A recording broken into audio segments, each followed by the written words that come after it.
Hello friends, welcome to Bhuvanas channel 27. இன்னைக்கு நம்ம Deepavali special அதிரசம் எப்படி செய்யறதுன்னு பார்க்கலாம். அதிரசம் செய்யறதுக்கு இன்னைக்கு நான் 2 கப் அளவுக்கு மாவு பச்சரிசி எடுத்துர்க்கேன். இத ஒரு மிக்ஸிங் பவுல்ல சேர்த்துக்கலாம்.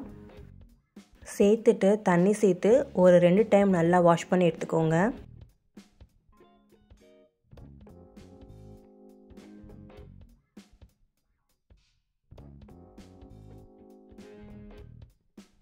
தண்ணியை வடிகட்டிட்டு இப்போ இதில் அரிசி மூழ்கிற அளவுக்கு தண்ணி சேர்த்துட்டு ஒரு 2 மணி நேரத்துக்கு இந்த அரிசியை நல்லா ஊற வச்சுடுங்க. குறைஞ்சது 1 மணி நேரத்துக்காவது அரிசி நல்லா ஊறணும். இப்போது 2 மணி நேரம் ஆயிடுச்சு, அரிசி நல்லாவே ஊறியிருக்கு. இப்போது தண்ணியை வடிகட்டிட்டு இதை ஒரு கிளாத்தில் நம்ம உலர்த்தி காய வச்சுக்கலாம். ஃபேனுக்கு கீழே ஒரு 1 மணி நேரத்துக்கு காய வச்சு எடுத்துக்கோங்க. அரிசியில் இருக்கக்கூடிய அந்த தண்ணியெல்லாம் சுத்தமாக காஞ்சு அரிசி லேசான ஈரப்பதத்தோடு இருக்கணும். அந்த பதம் வரைக்கும் காய வச்சா போதும்.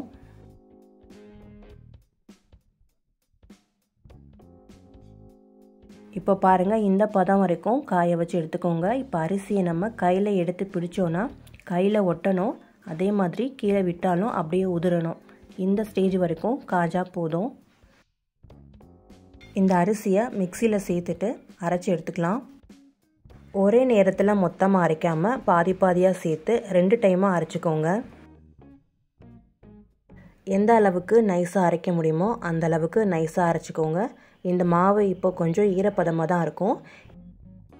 இந்த மாதிரி ஒரு ஜல்லடை வச்சுட்டு மாவை நல்லா நைஸாக சலிச்சு எடுத்துக்கோங்க. மாவு சரியாக அரைப்படாமல் இருந்துச்சுன்னா நம்ம அதிரசத்தை எண்ணெயில் பொரிக்கும் போது வெடிக்கும். அதே மாதிரி சாப்பிட்றதுக்கும் நல்லா இருக்காது.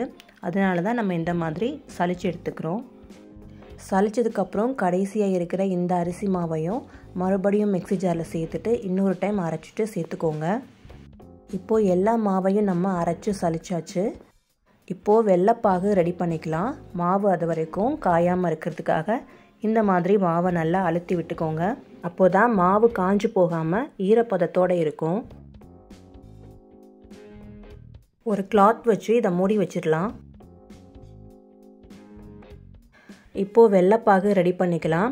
அதுக்கு எந்த கப்பில் நம்ம அரிசி இழந்தோமோ அதே கப்பில் 2 கப் அளவுக்கு வெல்லம் சேர்த்துக்கலாம். 2 கப் அளவுக்கு நம்ம அரிசி சேர்த்தோம், அதனால் 2 கப் அளவுக்கு வெல்லம் சேர்த்துக்கலாம். இதில் ஒரு 1/4 டம்ளர் அளவுக்கு தண்ணி சேர்த்துட்டு முதல்ல நம்ம நல்லா கரைச்சி எடுத்துக்கலாம். வெல்லம் இந்த மாதிரி நல்லா கரைஞ்சதுக்கப்புறம் இந்த மாதிரி ஒரு சல்லடை வச்சு நம்ம வடிகட்டிக்கலாம். வெல்லத்தில் ஏதாவது மண் தூசி இருக்கும். அதனால் முதல்ல இந்த மாதிரி வெல்லத்தை கரைச்சிட்டு வடிகட்டிட்டு அதுக்கப்புறமா மறுபடியும் நம்ம அதே பாத்திரத்தில் சேர்த்து இப்போ வெள்ளைப்பாகு காய்ச்சி எடுத்துக்கலாம். வாசனைக்காக 1 டீஸ்பூன் ஏலக்காய் பவுடர் சேர்த்துக்கலாம். சேர்த்துட்டு நல்லா மிக்ஸ் பண்ணி விட்டுக்கோங்க.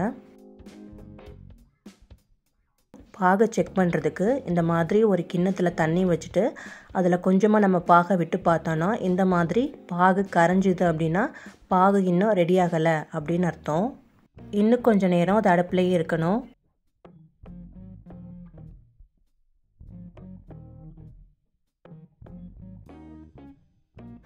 இப்போது மறுபடியும் கிண்ணத்தில் விட்டு பார்க்கலாம். இப்போ பாருங்கள், முன்னாடி இருந்ததை விட வெள்ளைப்பாகு இப்போது தண்ணியில் கரையாமல் அப்படியே இருக்குது. நம்ம கையில் எடுத்து உருட்டி பார்த்தோன்னா இந்த மாதிரி உருண்டு வரணும். இந்த மாதிரி கையில் எடுக்க வந்துச்சுன்னா வெள்ளைப்பாகு ரெடி ஆயிடுச்சுன்னு அர்த்தம். இப்போது நம்ம அரைச்சி வச்சுருக்கிற அரிசி மாவை கொஞ்சம் கொஞ்சமாக சேர்த்துட்டு மிக்ஸ் பண்ணிக்கலாம்.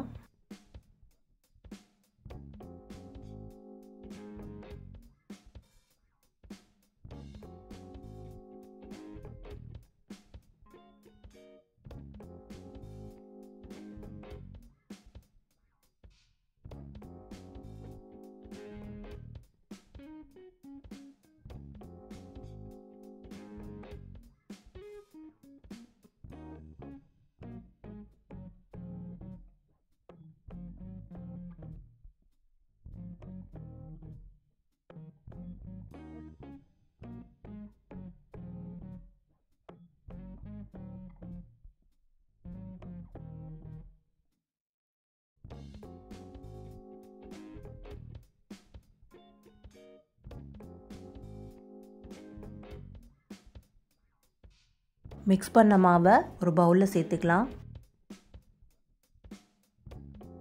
ஒரு நாள் வரைக்கும் இந்த மாவை அப்படியே இருக்கணும். அப்போ தான் மாவு இன்னும் நல்லா கெட்டியாகும்.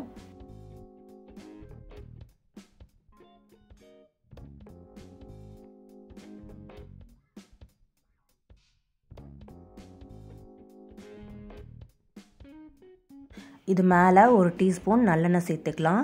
கூடவே ஒரு டீஸ்பூன் உருக்கின நெய்யும் சேர்த்துக்கலாம்.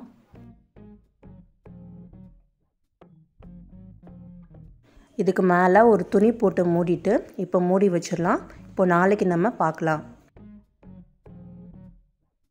அடுத்த நாள் ஓப்பன் பண்ணி பார்க்கலாம்.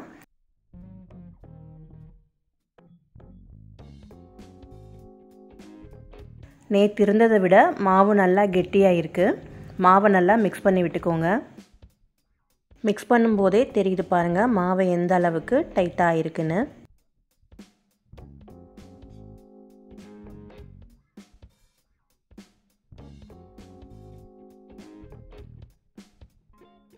இப்போ மாவை சின்ன சின்ன உருண்டைகளாக எடுத்து கைகளால் நல்லா உருண்டையாக உருட்டிக்கலாம்.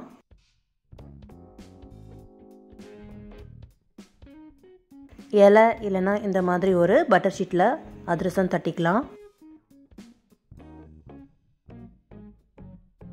இந்த மாதிரி கொஞ்சம் கனமாக தட்டி எடுத்துக்கோங்க. அதிரசம் தட்டும்போது கொஞ்சம் கையில் எண்ணெய் அப்ளை பண்ணிக்கோங்க. தட்டுறதுக்கு ஈஸியாக வரும்.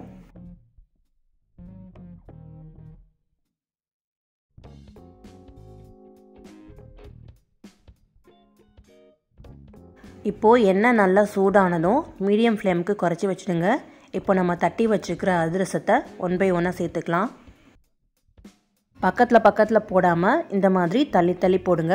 அப்போ தான் ஒன்றோட ஒன்று ஒட்டாமல் இருக்கும். கொஞ்ச நேரத்திலேயே அதிரசம் இந்த மாதிரி மேலே நல்லா எலும்பி வரும்.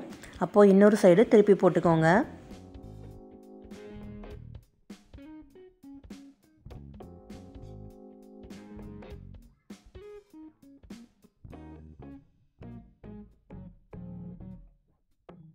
மீடியம் ஃப்ளேம்லேயே வச்சு பொரிக்கணும். ஹை ஃப்ளேமில் இருந்ததுன்னா வெளிப்பக்கம் மட்டும் நல்லா கருகிடும். ஆனால் உள்ளே வந்து மாவு அப்படியே இருக்கும்.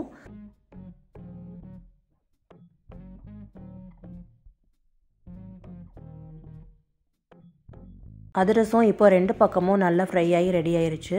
இப்போது வெள்ளை எடுத்துடலாம். இந்த மாதிரி ஒரு ஜல்லிக்கரண்டி கீழே வச்சுட்டு மேலே ஒரு கரண்டி வச்சு நல்லா டைட்டாக நம்ம அழுத்தினாலே போதும். எக்ஸ்ட்ராவாக இருக்கிற எண்ணெயெல்லாம் அதிலேயே வடிஞ்சிரும்.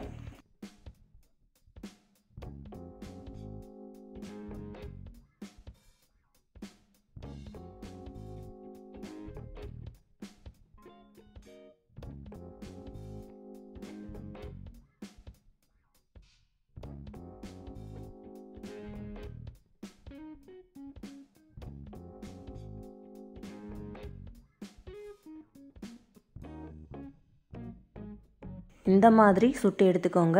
இதே மாதிரி மீதமுள்ள மாவுலையும் நம்ம அதிரசம் சுட்டு எடுத்துக்கலாம்.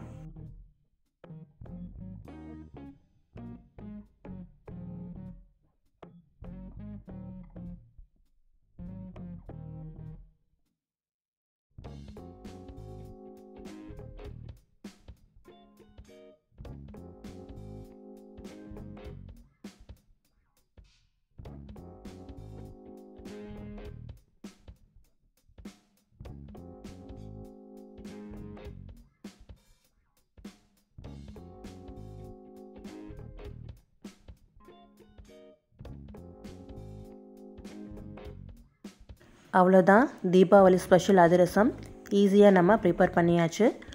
நீங்களும் இந்த தீபாவளிக்கு இதே மாதிரி அதிரசம் செஞ்சு பாருங்கள். செஞ்சு பார்த்துட்டு உங்களுக்கு எப்படி வந்துச்சுன்னு கமெண்ட் செக்ஷனில் சொல்லுங்கள். இந்த ரெசிபி உங்களுக்கு பிடிச்சிருக்குன்னு நினைக்கிறேன். பிடிச்சிருந்தா மறக்காமல் நம்முடைய சேனலையும் சப்ஸ்கிரைப் பண்ணிக்கோங்க. அப்படியே உங்களுடைய ஃப்ரெண்ட்ஸுக்கும் ஷேர் பண்ணுங்கள். தேங்க்ஸ் ஃபார் வாட்சிங்.